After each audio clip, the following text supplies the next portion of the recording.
My son ignored me for his girlfriend. He didn't know I was her landlord. The voicemail notification glowed on my phone screen like a middle finger. 3 weeks.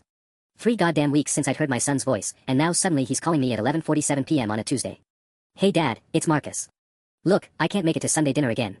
Jenna's got this thing with her friends and, anyway, I'll call you later, okay? I set the phone down on my kitchen counter and stared at the stack of rental applications next to my coffee mug. 42 properties across the city, and somehow they were easier to manage than one 24-year-old kid who used to call me his best friend. 6 months ago, everything changed. Marcus met Jenna at some art gallery downtown, and suddenly I became chopped liver. The son who used to grab beers with me every Friday, who'd help me collect rent checks on weekends, who'd never missed a family dinner in his life, gone. Vanished into thin air the moment this woman showed up. I'd seen her exactly twice. Once when Marcus brought her to my birthday dinner in March, where she spent the entire meal glued to her phone, and once when I spotted them at Home Depot while I was buying supplies for the Maple Street property. She had honey blonde hair, too much makeup, and this way of touching Marcus's arm whenever anyone else tried to talk to him. Possessive. Territorial. She's just shy, Dad, Marcus had said when I mentioned she barely spoke during dinner. She's been through a lot. Her ex was really controlling. Right. So controlling that now my son screens my calls. I picked up the rental applications again, flipping through the usual mix of college students and young professionals. Sarah Chen, looking for a one-bedroom downtown. Robert Matthews, needed something pet-friendly. Jennifer Walsh, relocating for work, excellent credit score, references from her previous landlord in Chicago. I stopped. Read the name again. Jennifer Walsh. The application was dated 4 months ago, right around when Marcus started disappearing from my life. One-bedroom apartment on Elm Street, the renovated unit above the bakery that I'd been particularly proud of. Clean, modern, perfect for a young professional. But it was the emergency contact that made my blood freeze. Marcus Chin, 555-0147. My son's number. Written in neat feminine handwriting. I grabbed my phone and scrolled to Jenna and Marcus's Instagram photos, the ones I'd studied like a detective trying to understand what spell she'd cast on my boy. Honey blonde hair. Same sharp nose. Same full lips that had barely curved into a smile at my birthday dinner. Jennifer Walsh. Jenna Walsh. My hands were shaking as I pulled out my property management files, looking for the lease agreement. There it was, signed and dated March 15th, security deposit, $1,200. Monthly rent, $1,400. Lease term, 12 months. I'd been this woman's landlord for 4 months. 4 months of collecting her rent money while she systematically erased me from my son's life. 4 months of depositing her checks while she filled his head with God knows what poison about family being optional, about fathers being overbearing, about love meaning you abandon everyone else who ever cared about you. The irony tasted bitter in my mouth. I'd been funding her life while she destroyed mine. I opened my laptop and pulled up her rental account. Payment history, lease violations, maintenance requests, everything I needed to know about the woman who'd stolen my son was right there in black and white. And suddenly, for the first time in months, I had options. The rental history painted an interesting picture. Jennifer Walsh, Jenna, had been a model tenant for exactly 2 months. March and April, rent paid on time, no complaints, no violations. But May told a different story. Rent payment, 7 days late. The excuse email was perfectly crafted, so sorry, bank error with the transfer, won't happen again. But I'd been doing this for 15 years. Bank errors were usually boyfriend errors or budget errors or bullshit errors. June was worse. 11 days late, and this time no email at all. Just a check slipped under my property manager's door with, sorry, scrawled on a sticky note. The handwriting was rushed, panicked. July, this month, she was already 6 days overdue, and it was only the 18th. I pulled up the lease agreement on my screen and read through the clauses I'd memorized years ago. Late fees after 5 days. Eviction proceedings after 15 days of non-payment. Lease violations for unauthorized occupants, property damage, or illegal activities. My phone buzzed. A text from Marcus, can you lend me $800? I'll pay you back next week, promise. $800. I stared at the number, my stomach dropping. That was more than half of Jenna's monthly rent. I called him before I could stop myself. He actually answered. Hey Dad, did you get my text? I know it's a lot to ask, but what do you need $800 for, son? Silence. Then, just some bills. Nothing major. I'm between paychecks and... Marcus, you work at the software company. You get paid twice a month like clockwork. You got paid last Friday. It's complicated, okay? Can you help me out or not? The edge in his voice was new. Sharp. Defensive. This wasn't my son, this was someone else wearing his voice, speaking someone else's words. Is this for Jenna? Another silence, longer this time. Why would you ask that? Because 6 months ago you had $3,000 saved up for that motorcycle you wanted. Now you're calling me at midnight asking for money you can't explain. Jesus, Dad, I'm 24 years old. I don't owe you a breakdown of my finances. You do when you want me to be your personal ATM. The laugh that came through the phone was bitter, foreign. You know what? Forget it. Jenna was right about you. My grip tightened on the phone. What did she say about me? That you'd make this about her. That you can't stand seeing me happy with someone else. That you want to control my life forever. Every word hit like a physical blow. 6 months of programming, 6 months of careful manipulation, and now my own son was parroting her poison back to me like gospel truth. Marcus, that's not. I gotta go, Dad. Don't worry about the money. I'll figure it out myself. The line went dead. I sat in my kitchen, staring at the lease agreement on my laptop screen, listening to the house settle around me. The same house where Marcus had learned to ride a bike in the driveway, where he brought his high school girlfriend to meet me, where he'd lived until just 8 months ago when he got his own place across town. My phone buzzed again. An email notification from my property management system. Maintenance request, 247, Elm Street, Unit 2B. Tenant, Jennifer Walsh. Issue, possible unauthorized occupant.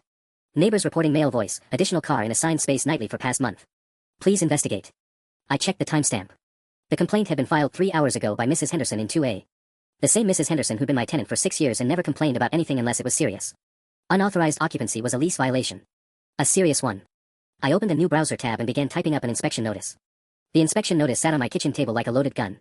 24 hours notice, as required by law. Professional, courteous, and completely within my rights as a landlord. But as I read it over for the third time, my coffee had gone cold and my hands were still shaking. This letter serves as official notice that a routine inspection of the premises at 247 Elm Street, Unit 2B will be conducted on Thursday, July 20th at 2 p.m. to investigate potential lease violations. I'd written hundreds of these over the years. They were supposed to be routine, impersonal. Business. But nothing about this felt like business anymore. My phone rang, startling me out of my thoughts. Unknown number. Hello. Mr. Chin. This is Jennifer Walsh, your tenant at Elm Street. I got your notice and I was wondering if we could reschedule. Thursday is really bad for me. Her voice. I'd only heard it twice before, barely a whisper at my birthday dinner and a muffled, nice to meet you, at Home Depot. Now she sounded nervous, rushed. Caught. The notice provides the required 24 hours, Ms. Walsh. Thursday at 2 p.m. stands. Please, I'm begging you. I can do Friday afternoon, or next week, or... Is there a reason you don't want me inspecting the property on Thursday? Silence stretched between us. I could hear her breathing, could practically feel her calculating her next move. No, of course not. It's just... I work from home and I have important calls that day. The inspection will take 15 minutes. I'm sure you can reschedule your calls. Look, about the rent being late this month. Her voice cracked slightly. I know I'm behind, but I can have it to you by Friday. The full amount plus late fees. That's not what this inspection is about, Ms. Walsh. Another pause. Then what is it about? I could have told her. Could have mentioned Mrs. Henderson's complaint about unauthorized occupancy, could have been professional and straightforward. Instead, I found myself saying, I think you already know. The sharp intake of breath on the other end of the line told me everything I needed to know. I don't know what you mean. Thursday. 2 p.m. Have your lease handy. I hung up before she could respond. Immediately, my phone started buzzing with texts. Not from her number, from Marcus. Asterisk, Dad, what the hell are you doing? Asterisk. Asterisk, Jenna is crying. She says you're harassing her. Asterisk. Asterisk, why didn't you tell me you were her landlord? Asterisk. Call me now. The phone rang 30 seconds later. Marcus, furious. Are you out of your goddamn mind? Hello to you too, son. Don't you hello me. What kind of sick game are you playing here? I walked to my living room window, looking out at the street where Marcus used to practice skateboarding, where I taught him to change a tire, where we'd spent countless Saturday mornings washing cars and talking about everything and nothing. No game. I'm conducting a routine inspection of my property. Bullshit. Routine inspections don't happen the day after tenants ask for help with rent. She didn't ask me for help with rent, Marcus. You did. Silence. And now I'm wondering, I continued, how my son went from having a solid savings account to begging his father for money to pay his girlfriend's bills. It's not like that. Then what is it like? Because from where I'm standing, it looks like you're funding someone who can't manage to pay her rent on time while she convinces you to cut your family out of your life. She didn't convince me to do anything. You did that all by yourself by being controlling, Anne. Thursday, 2 p.m., Marcus. Your girlfriend can explain the unauthorized occupant situation herself. I hung up and turned off my phone. For the first time in months, the silence felt powerful instead of empty. The next morning, I woke up to 17 missed calls and 43 text messages. I made coffee, ate my usual bowl of oatmeal, and read every single one while NPR droned in the background. Marcus had called 12 times between midnight and 3 a.m. The text started coherent and devolved into scattered fragments. Dad, please just talk to me. This is insane, you can't do this. She's not what you think. Why are you trying to ruin my life? I love her. Please. The last message, sent at 3:47 a.m., was just, asterisk, I'll never forgive you for this. Asterisk. 5 calls were from unknown numbers, Jenna, probably, cycling through different phones or apps. I didn't bother listening to those voicemails. But it was the email in my property management inbox that made me set down my coffee mug. Asterisk, from, email protected. Subject, immediate lease termination request.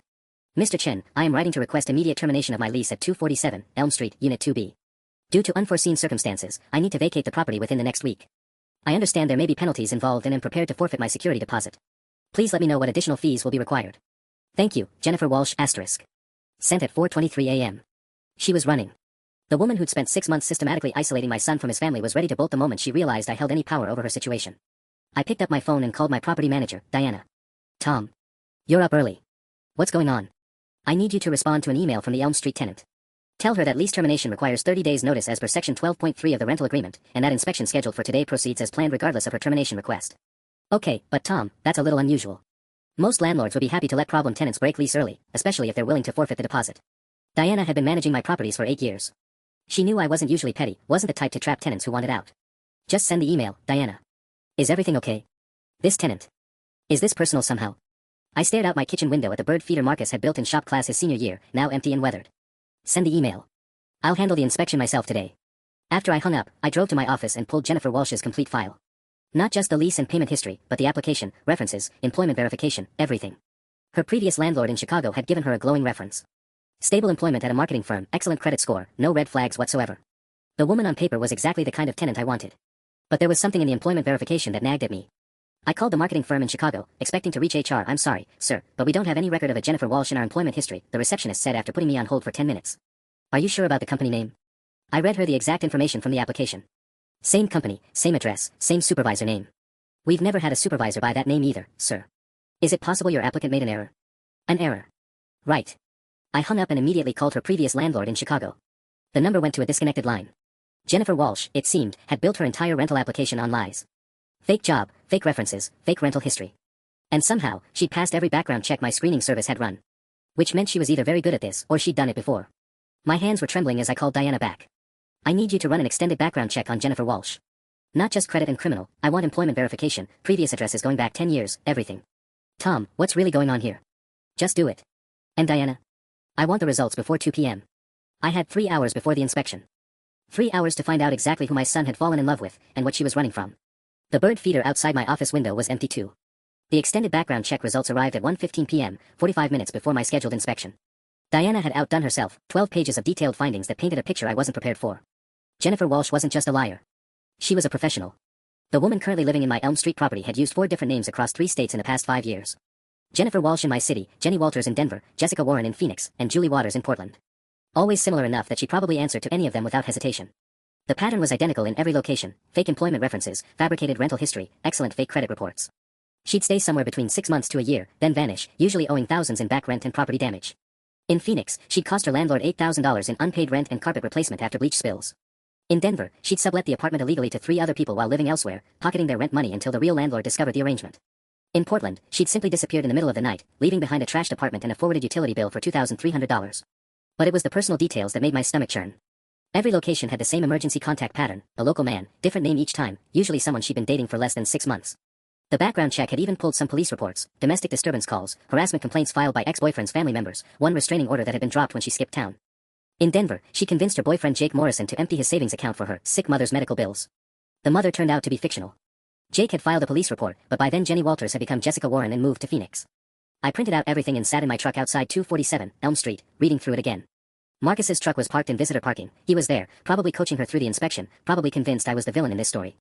My phone buzzed with another text from him, asterisk, Dad, please don't do this. She told me about her past. She's changed. People deserve second chances. Asterisk.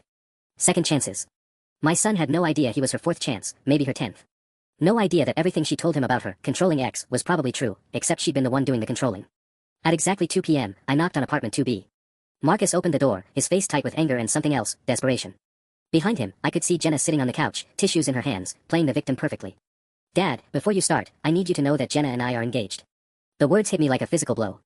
I stared at my son, looking for any sign that he was lying, but the small silver band on his ring finger told me everything.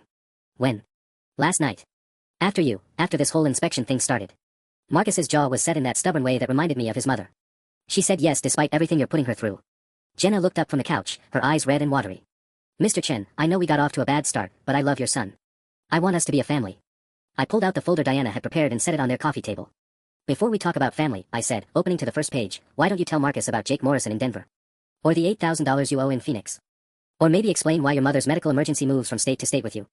The color drained from Jenna's face. Marcus looked between us, confusion replacing anger. Dad, what are you talking about? I handed him the background check. Your fiancée's real name is Julie Waters. And son, you're not her first victim. The silence in that apartment stretched like a taut wire. Marcus held the background check papers, his eyes scanning the pages while his face went through a dozen different expressions, confusion, disbelief, anger, and something that looked like the beginning of recognition. This is fake, Jenna said, but her voice had lost that trembling victim quality. Now it sounded sharp, calculating. He's making this up because he can't stand that you chose me over him. Marcus looked up from the papers. Jenna, it says here you lived in Denver in 2019. You told me you'd never been to Colorado. I visited once, that doesn't mean I lived there. It has your lease agreement. Your signature. His voice was getting quieter, which scared me more than if he'd been shouting. Marcus always got quiet when his world was falling apart. I pulled out my phone and dialed the Portland Police Department's non-emergency line.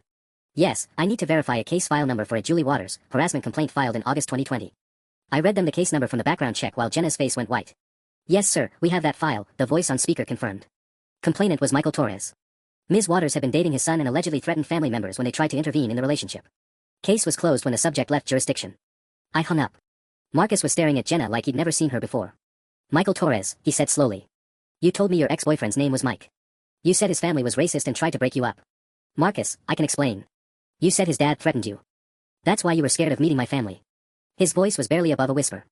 But you were the one making threats. Jenna stood up, and for the first time since I'd met her, the mask slipped completely. No more tears, no more trembling victim act. Fine. You want the truth? Yes, I've moved around a lot.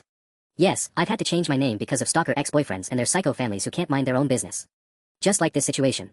She pointed at me. Just like your father, who can't handle that his precious baby boy grew up and fell in love. So he abuses his power as a landlord to dig up my past and try to destroy our relationship. Marcus was still holding the papers, but now he was looking at specific details. Jenna, this says you convinced someone in Denver to empty his savings account. $15,000 for your mother's cancer treatment. That was different. That was. You told me your mother died when you were 16. Another silence, but this one felt different. Dangerous. She did die when I was 16, Jenna said, but she was backing toward the bedroom now. That was about my stepmother. You're confused. No, I'm not confused. Marcus set the papers down and looked directly at her. You told me you were an only child raised by your grandmother after your parents died in a car accident. You showed me their obituary on your laptop. I watched my son's face as he put pieces together, saw the exact moment he realized how deep the lies went. 24 years old, and he was learning that love could be weaponized, that trust could be a tool for extraction rather than connection. The $800 you asked me for last week, he said. That was for July rent, wasn't it? You're behind on rent and you were going to ask me to pay it without telling me this was my dad's property. Jenna's back hit the bedroom doorway. Marcus, please. Let me explain everything. These papers don't tell the whole story. I love you. We're engaged. Don't let your father destroy what we have. But Marcus was looking at me now, and I saw my son again for the first time in months. Dad, how long have you known? About the apartment? 4 days. About the rest? I gestured toward the papers. 45 minutes. He nodded slowly, like he was processing everything. Then he walked to the coffee table and picked up a small silver ring. Jenna, I think you should start packing. The ring hit the coffee table with a tiny metallic sound that seemed to echo in the sudden silence. Marcus stood there looking at Jenna like he was seeing a stranger, which I suppose he was. You can't be serious, Jenna said, but something had shifted in her voice. The vulnerability was gone, replaced by something colder. Marcus, we talked about this. We planned our whole future together. The apartment in Riverside, the trip to meet my family in California, the... What family in California? Marcus interrupted. 5 minutes ago your grandmother raised you. Last month you said your aunt in Sacramento was your only living relative. Which is it? I stayed quiet, letting my son work through it himself. This was his moment to decide who he was going to be, the man I'd raised him to be, or the mark she'd been grooming him to become. Jenna's eyes darted between us, and I could practically see her calculating her next move. Fine. You want honesty? Sometimes I exaggerate about my background because it's easier than explaining the truth. My childhood was complicated. I've had to survive in ways you've never had to understand, coming from your privileged little world. Privileged? Marcus let out a bitter laugh. Jenna, my mom died when I was 12. My dad worked 3 jobs to keep us afloat while he was starting his business. We ate ramen noodles for dinner more nights than I can count. Don't talk to me about survival. That stung, hearing him defend our lean years. I tried so hard to shield him from how close we'd come to losing everything after Sarah died. Apparently, I hadn't been as successful as I thought. That's different and you know it, Jenna snapped. You had family support. You had someone who cared about you. Some of us had to learn to take care of ourselves. By stealing from people who loved you. By doing whatever it took to survive. Her voice was rising now, the careful modulation gone. Do you think I wanted to move around constantly? Do you think I enjoyed having to start over every time some man's family decided I wasn't good enough for their precious son? I pulled out another sheet from the folder. According to the police report from Phoenix, you stole your boyfriend's identity and opened 3 credit cards in his name. That's not survival, that's fraud. Marcus looked at the paper, then back at her. Is that true? I was desperate. His ex-girlfriend was harassing me, trying to turn him against me. I needed money to get away and start fresh. So you destroyed his credit to save yourself? I was protecting both of us. No, Marcus said quietly, you were protecting yourself. Just like you're doing now. Jenna's face crumpled, and for a second I thought she was going to try the crying routine again. Instead, she straightened up and looked directly at me. You know what, Mr. Chin? You win. I'll be out of your precious apartment by tomorrow night. But don't think this makes you the hero. You just destroyed your relationship with your son to prove a point. She turned to Marcus. And you? You're going to regret this. When you're sitting alone in that house with your father, playing cards every Friday night for the next 20 years, you'll remember that you chose his paranoia over my love. Marcus was quiet for a long moment. Then he said, Jenna, how much of my money have you spent? What? It's a simple question. Between rent, groceries, dinners out, that emergency car repair last month, your sister's wedding gift, how much of my money have you spent since we've been together? Her silence was answer enough. I want a number, he pressed. I don't know exactly. Maybe, 3,000. 4. But couples share expenses, that's normal. What sister? I asked quietly. Marcus closed his eyes. She doesn't have a sister. Marcus opened his eyes and looked at Jenna with something that might have been pity. The wedding gift was for $1,200. You said your sister was getting married in San Diego and you couldn't afford to fly there and buy a decent present. That was. Jenna's composure was completely shattered now. There was no wedding. No sister. You just needed $1,200 for something else. His voice was steady, but I could see his hands shaking. What did you actually spend it on? Marcus, please don't do this. Not in front of your father. Answer the question. She glanced toward the bedroom, then back at him. I had some debts. From before. People were calling Anne. What kind of people? I'd seen enough interrogations in small claims court to know when someone was about to break. Jenna was shifting her weight from foot to foot, her eyes darting everywhere except Marcus's face. There was this guy in Phoenix. Todd. He said I owed him money for the apartment damages, but that wasn't fair because the bleach thing was an accident and the carpet was already stained when I moved in. How much do you owe him? It doesn't matter now because. How much, Jenna? 8,000. The words came out in a rush. But he was charging interest and threatening to take me to court and I was scared he'd find me here, so I've been making payments to keep him quiet. Marcus sat down heavily on the couch. So the sister's wedding money went to pay off your ex-landlord? Partly. And the car repair money was real, I swear. My transmission was making that noise, remember? You heard it yourself. I heard a noise. Did you actually get it fixed? Another pause that lasted too long. I got a second opinion and they said it was fine. Just needed some additive in the oil. Jesus Christ. Marcus put his head in his hands. The emergency room bill for your panic attack last month. Was that real? I did go to the emergency room. But you didn't have a panic attack. I was having chest pains and I was scared, Anne. How much did I give you for that bill? Marcus, don't. How much? 600. But I was really scared about my heart, Anne. Show me the hospital bill. I don't have it with me. It's been a month. Show me any paperwork from the hospital. Jenna looked trapped. I think it's in my car. Go get it. Marcus, you're being ridiculous. Why would I lie about going to the emergency room? I spoke up quietly. Because emergency rooms don't send bills for cash payments. If you really had chest pains and really went to the ER, there would be follow-up appointments, insurance paperwork, prescription receipts. Something. Marcus looked at me, then back at her. $600 for a hospital visit that never happened. $1,200 for a sister's wedding that never existed. $800 just last week that you claimed was for bills but was really for rent on an apartment you never told me my father owned. He was counting on his fingers. That's $2,600 in 3 months. Just the big lies. What about all the little ones? Those aren't lies, they're exactly lies. He stood up. And I've been funding them while cutting my father out of my life because you convinced me he was the problem. Jenna's last card was the tears, and she played it hard. Marcus, I know this looks bad, but I love you. I was going to tell you about everything once we were married and settled. I just needed time to fix my mistakes. By making new ones. By building something real with you. Something worth protecting. Marcus looked around the apartment, at the furniture I now realized he probably bought, at the groceries he probably paid for, at the life he'd been funding without knowing it. Pack your things, Jenna. You have until tomorrow night like you said. Where am I supposed to go? For the first time since I'd arrived, Marcus looked uncertain. Even after everything, he was still my son, still the kid who'd bring home stray cats and worry about homeless people in winter. That's not his problem anymore, I said quietly. The words hung in the air like a verdict. Jenna stared at me with pure hatred, all pretense finally abandoned. You think you've won, she said, her voice low and venomous. But Marcus will never forgive you for this. Never. You've destroyed his trust in everyone, not just me. Marcus was still standing by the couch, looking shell-shocked.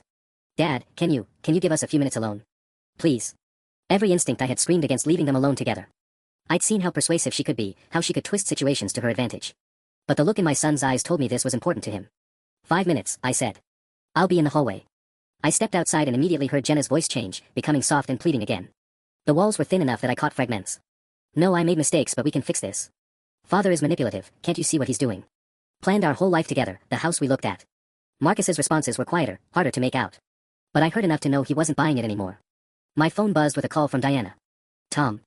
I just got a very interesting call. A Todd Brennan from Phoenix has been trying to track down a Jennifer Walsh. Says she owes him money and he heard she might be renting from someone in our area. I stepped further down the hallway. How did he get your number? He hired a private investigator. They've been calling property management companies all over the city. He offered me a $1,000 finder's fee if I could confirm her address. The pieces clicked together. He's been tracking her. Gets better. I told him I couldn't give out tenant information, but he mentioned she's been making payments to him. Small amounts, irregular timing. Just enough to keep him from filing criminal charges. How much does she actually owe him? $12,000 now, with interest and legal fees. Tom, this guy isn't going away. If she's really been using your son to make payments. I looked back at apartment 2B, where my son was learning that the woman he planned to marry was being hunted by creditors across multiple states. Diana, I need you to tell Mr. Brennan something. Tell him Jennifer Walsh will be vacating her apartment tomorrow, and after that, he can take up his collection efforts with the forwarding address she provides. You're really going through with the eviction. She already said she'd be out by tomorrow night. I'm just making sure she keeps her word. I hung up as the apartment door opened. Marcus stepped out, his face pale but determined. She's packing, he said quietly. But Dad, there's something else. Something she just told me.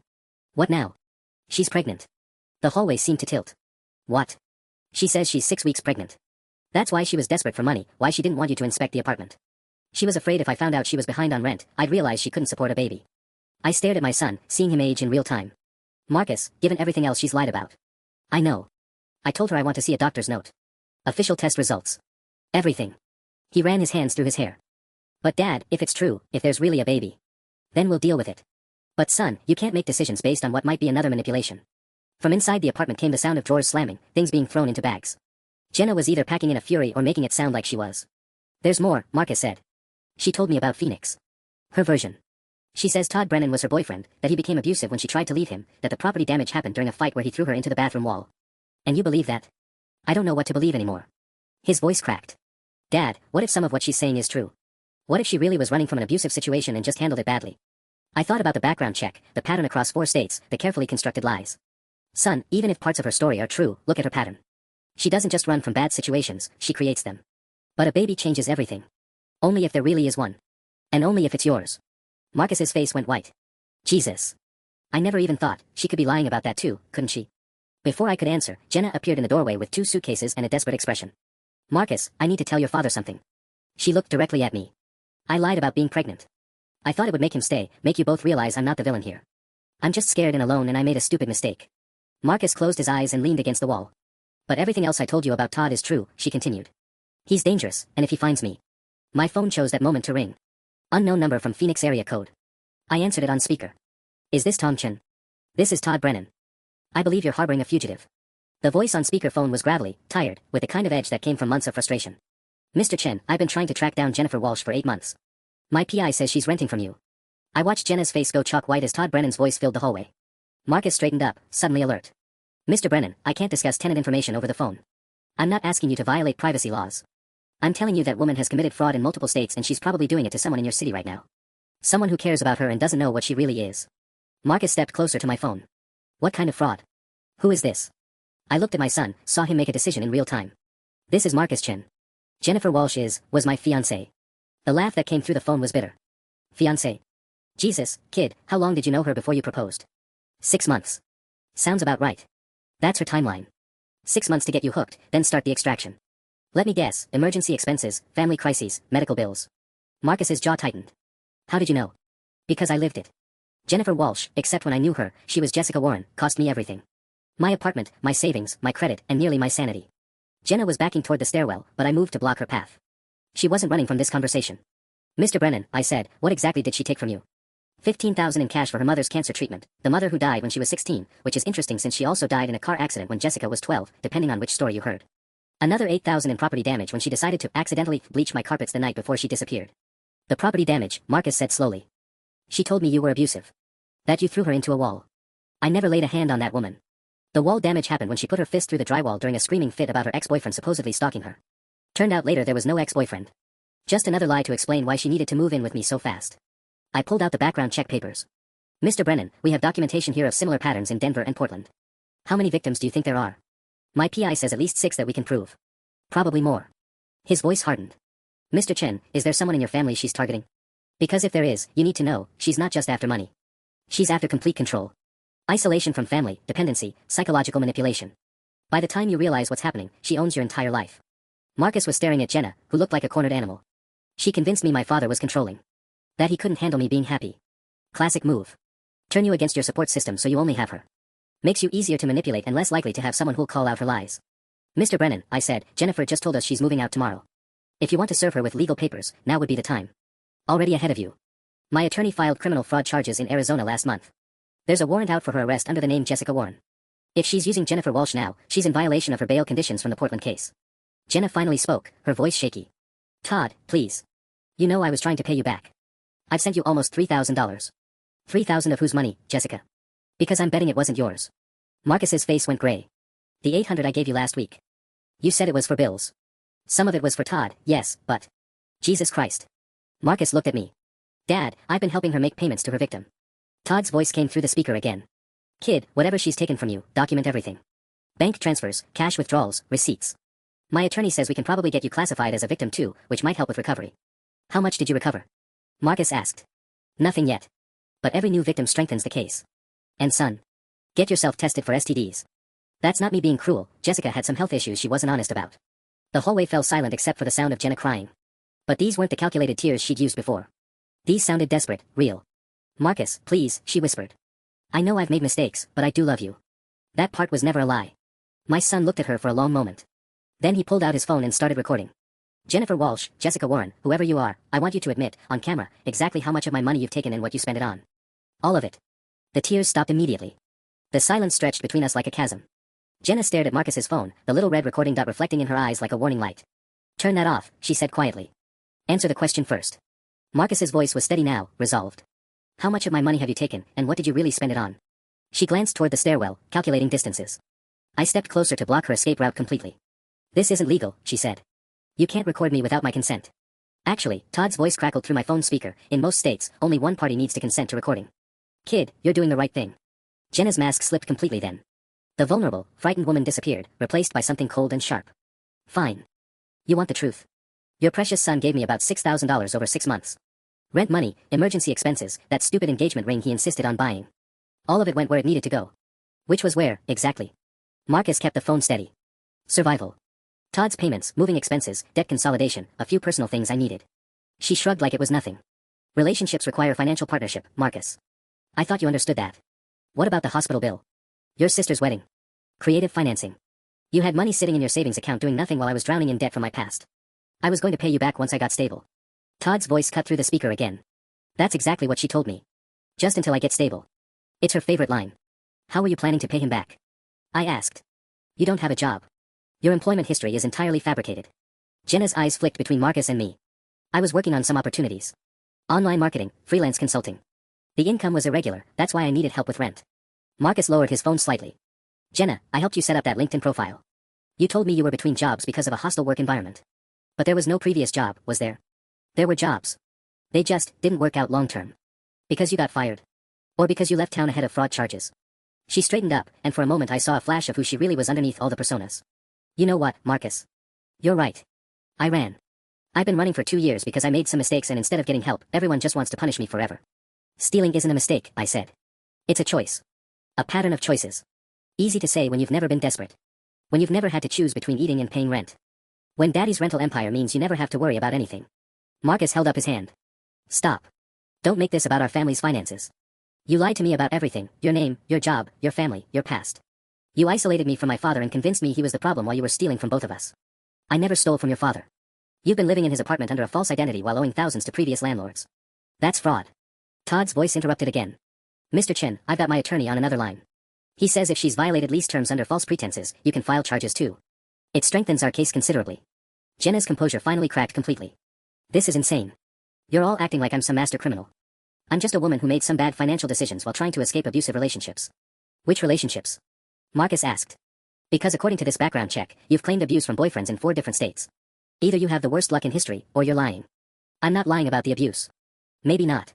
But you're lying about being the victim. I pulled out another page from Diana's report. Phoenix police have 3 domestic disturbance calls from your apartment. All 3 times, the neighbors reported a woman screaming threats and throwing things.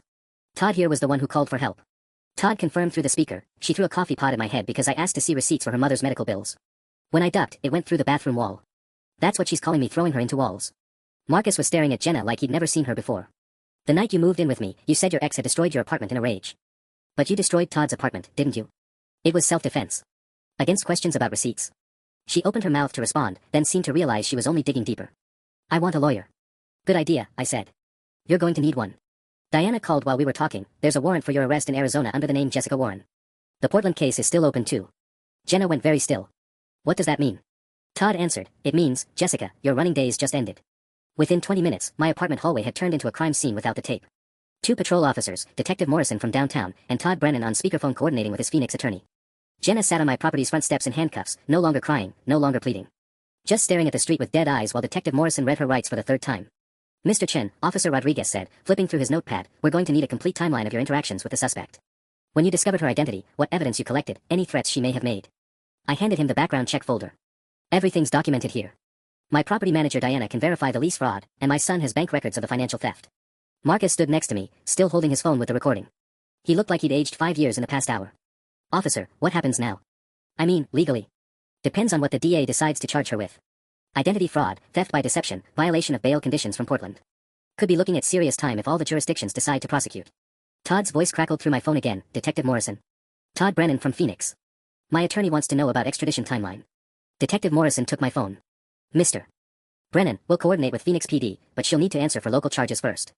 Mr. Chen's son has documented theft of approximately $6,000, plus the lease fraud. That's felony territory. I watched my son process this information. $6,000. 6 months of manipulation. The number seemed small compared to the psychological damage, but large enough to destroy someone's financial stability. Dad, Marcus said quietly, I need to call my bank. Cancel my cards, change my account numbers. She had access to everything. Good thinking. Also check your credit report, all 3 bureaus. Why? Detective Morrison answered, identity theft usually escalates. If she had your personal information, she might have opened accounts in your name. Marcus's face went pale. She knew my social security number. I gave it to her for emergency contact forms when she had that fake hospital visit. Officer Rodriguez looked up sharply. Mr. Chen, you'll want to put fraud alerts on your credit immediately. Tonight. My phone buzzed with a call from Diana. Tom, I've got bad news. I just heard from Mrs. Henderson in 2A, she says there's been someone else living in Jennifer's apartment for the past week. A man, maybe mid-30s, driving a black BMW. I put her on speaker. Diana, what man? Mrs. Henderson says he's been there every night, coming and going at odd hours. She assumed it was Marcus, but Marcus drives a truck. Marcus shook his head. I haven't stayed overnight there in 2 weeks. We had a fight about money, actually. Detective Morrison stepped closer. Ms. Walsh, who else has been living in your apartment? Jenna looked up from the steps, her expression calculating again. I want to make a deal. Ma'am, I'm not authorized to make deals. You'll need to discuss that with the DA through your attorney. The man in my apartment, he's not just some boyfriend. He's the one who's been helping me move money between states. Teaching me how to avoid getting caught. The silence that followed was deafening. Todd's voice cut through the speaker, Jesus Christ. She's not working alone. Detective Morrison was already on his radio. Dispatch, I need backup units at 247, Elm Street, apartment 2B. Possible accomplice on premises. Marcus grabbed my arm. Dad, what if he's still up there? What if he heard everything? Before anyone could answer, the sound of an apartment door slamming echoed from above us, followed by rapid footsteps on the rear fire escape. Officer Rodriguez was already running toward the back of the building, speaking into his radio, suspect fleeing on foot, rear exit, heading east toward the alley. And suddenly I realized this wasn't ending with Jenna's arrest. This was just the beginning. The black BMW was gone from the parking lot, but Detective Morrison found something better in apartment 2B, a laptop still warm, 3 different fake IDs spread across the kitchen table, and a notebook filled with what looked like a client list. Mr. Chen, Detective Morrison called from the doorway, I need you and your son to stay downstairs. This is a crime scene now. But I'd already seen enough. The fake IDs all had Jenna's photo but different names, Jennifer Walsh, Jessica Warren, and one I hadn't seen before, Jamie Williams with a Seattle address. The notebook was open to a page titled, Current Projects, with names, locations, and dollar amounts. Marcus was listed as MC, $8,000 plus potential, father owns properties, might be useful for housing network. 8,000. She'd already taken 6 and was planning to get more. But what made my blood run cold was the entry below Marcus, David Kim, Portland, $12,000 extracted, relationship ongoing, parents have restaurant chain. Detective, I called out, there's someone else. Another victim in Portland. Todd's voice came through my phone again, that's impossible. I thought she left Portland 18 months ago. Officer Rodriguez looked up from photographing the fake IDs. Mr. Brennan, looks like your girl was running multiple cons simultaneously. This David Kim is current, there's recent text messages on the laptop. Jenna spoke from the front steps, her voice carrying a hint of pride, David thinks I'm visiting my sick aunt in California. He's been sending money for my hotel and medical expenses. Marcus stared at her in horror. You were with someone else the entire time. While we were engaged. Engaged. She laughed, a sound devoid of warmth. Marcus, I was never going to marry you. The ring was a prop to make you feel committed while I finished extracting what I needed. What you needed for what? Detective Morrison came back downstairs carrying an evidence bag. Looks like flight plans, Mr. Chen. Your girlfriend and her partner were planning to disappear next week. New identities, tickets to Mexico, and a list of offshore account numbers. I felt Marcus go rigid beside me. How much money are we talking about? Based on this notebook. Conservative estimate across all victims would be around $60,000. Maybe more. Todd's voice crackled through the phone, 60,000. Jesus, I only knew about what she took from me. Officer Rodriguez was flipping through the notebook. Mr. Brennan, according to this, you were victim number 3. There's a guy in Denver who lost 22,000, someone in Seattle who's currently being worked for 15, and at least 4 others with smaller amounts. The partner who ran, I said, how long do you think he's been involved? Detective Morrison consulted his notes. Based on the lease dates and financial records, looks like he's been traveling between cities, helping set up the false identities and managing the money transfers. Professional operation. Jenna was watching our conversation with cold calculation. You want to know about Ryan? He's smarter than all of you combined. He'll be in Mexico by morning with most of the money. Most of it? Marcus asked. The accounts are set up so only he can access the bulk transfers. I just collect and forward. For the first time since her arrest, she looked genuinely upset. I was supposed to meet him in Mexico next Tuesday.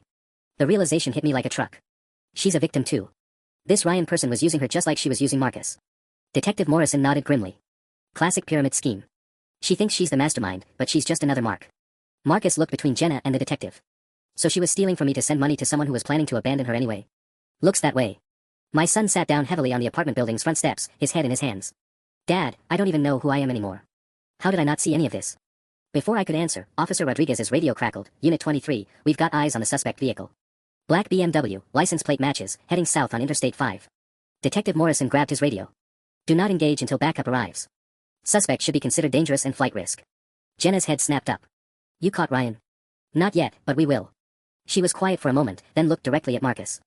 I'll testify against him. Full cooperation, everything I know about the operation. But I want protection and I want a deal. Todd's voice cut through the speaker. Don't trust her. She'll say anything to save herself. But Detective Morrison was already interested. What kind of information are we talking about, Ms. Walsh? Ryan's been doing this for 5 years. I have names, locations, amounts, even some of the bank account information. There are at least 20 victims across 6 states that you don't know about yet. Marcus looked up at her. Why would you help now? Her smile was bitter. Because I just realized I'm victim number 21. The interrogation room at the downtown precinct smelled like stale coffee and broken dreams. Through the one-way mirror, I watched Detective Morrison lay out photos of Ryan's other victims while Jenna sat across from him, no longer the trembling woman who'd cried in my son's apartment just hours earlier. This is Amanda Rodriguez from Denver, Detective Morrison said, sliding a photo across the metal table. 26 years old, lost her entire inheritance, $43,000, to pay for your partner's fake cancer treatments. Jenna barely glanced at the photo. Ryan told me she was wealthy. Made it sound like she could afford it. She was working 3 jobs to pay for her mother's real nursing home care. For the first time, I saw something that might have been remorse flicker across Jenna's face. But it was gone quickly. Marcus sat beside me on the observer's bench, still processing everything. Dad, the notebook said I was worth $8,000, but she only got 6 from me. What was the other 2? I pulled out my phone and called Diana. Check something for me. Has anyone been calling about credit applications for Marcus Chin? Any inquiries in the past month? Hold on. Tom, there are 3 credit card applications pending in his name. 2 approved yesterday for a combined limit of $6,000. My stomach dropped. She applied for credit cards in your name, son. Probably planning to max them out before disappearing. Marcus's face went white. The forms she had me sign last week, she said they were for health insurance through her work. But there was no work. Detective Morrison's voice carried through the speaker system. Ms. Walsh, we found the credit applications. Identity theft carries a mandatory minimum of 2 years in federal prison. Jenna leaned back in her chair. I want that deal we talked about. Information first. Then we'll see what the DA is willing to offer. She pulled a piece of paper from her pocket. Somehow she'd managed to keep it through the arrest. These are Ryan's real bank accounts. Not the dummy accounts he showed me, but the ones where he keeps everything. Detective Morrison studied the numbers. How do you know these are real? Because I followed him to the bank last week in Seattle.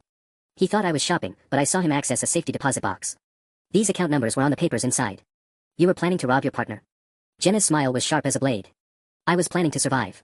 Ryan's been skimming off my collections for months. The money I was sending him. He told me the Mexico operation needed 70%, but I found out he was only reporting 30% to his boss. His boss. Detective Morrison leaned forward. There's someone above Ryan. Did you really think 2 people could coordinate this across 6 states? Ryan works for someone called Martinez. I never met him, but I've heard phone calls.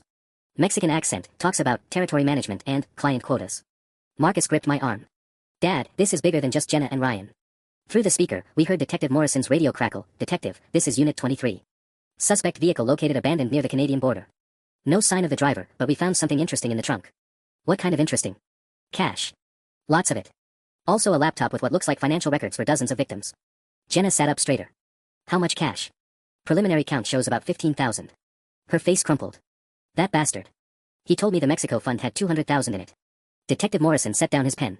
MS. Walsh, I think you're beginning to understand that you weren't Ryan's partner. You were his employee. And not a very well-paid one, I muttered to Marcus. Jenna looked directly at the mirror, as if she could see us watching. I want to talk to Marcus. Alone. That's not happening, Detective Morrison said firmly. Then tell him this, check his apartment. Ryan's been there. He has keys to everything I had keys to. Marcus was already standing. We need to get to my place. Now. As we headed for the parking lot, my phone rang. Unknown number. Mr. Chin. This is Ryan Mitchell. I believe you've been talking to my associate Jessica. I grabbed Marcus's arm and gestured for him to be quiet. Where are you, Ryan? Close enough. I wanted you to know that your son's apartment is very nice. Great view of downtown. Shame about the fire hazard, though. The line went dead. Marcus was already running toward his truck, keys in hand, while I dialed 911. The smell of gasoline hit us 3 blocks from Marcus's apartment. The fire department had already cordoned off Marcus's block when we arrived. Smoke poured from a third-floor window, his window, while firefighters worked to contain the blaze that Ryan had set as his final act of spite. "Sir, you can't go any closer," a uniformed officer said, blocking Marcus's path. "That's my apartment. Everything I own is in there." I put my hand on my son's shoulder, watching 24 years of his life disappear in orange flames and black smoke. Photo albums from his childhood, his college diploma, the motorcycle he'd finally saved up to buy, all of it turning to ash because he'd fallen in love with the wrong woman. "Mr. Chin." Detective Morrison jogged up to us, slightly out of breath. "We got him." Ryan Mitchell was picked up trying to cross into Canada. Border Patrol found him with $15,000 in cash and a fake passport. Marcus watched his bedroom window blow out from the heat. "Did he say why he burned my apartment?" "Claims Jessica was supposed to clean out your place tonight as part of their exit strategy. When she got arrested instead, he decided to destroy any evidence that might be there." Detective Morrison consulted his notepad. "Also found this on him." He handed me a piece of paper with an address I recognized immediately, my home address. "He was coming for you next, Dad. Probably figured if he couldn't get Jessica back, he'd eliminate the people who cost him his operation." Detective Morrison folded the paper back into his jacket. "Good thing we got him when we did." The fire chief approached us as the flames finally died down. "Mr. Chin." "Marcus Chin." "That's me." "I'm sorry, son. Total loss. But there's something you should know, this wasn't just arson. We found accelerant poured in a very specific pattern. Your bedroom, your office, and around a safe that had been blown open with some kind of explosive." Marcus looked confused. "I don't have a safe." "Someone thought you did. The blast pattern suggests they were looking for something they believed was hidden in your bedroom closet." I thought about the notebook we'd found in Jenna's apartment, the one that listed Marcus as worth $8,000 plus potential. "Detective, what if they thought Marcus was hiding money? What if Jenna told Ryan that Marcus had access to cash from my rental business?" "Makes sense. Professional con artists always assume their marks are holding out on them." My phone buzzed with a call from Diana. "Tom, I just got the strangest call. Someone claiming to be Marcus asked me to transfer $50,000 from your business account to a routing number in Mexico.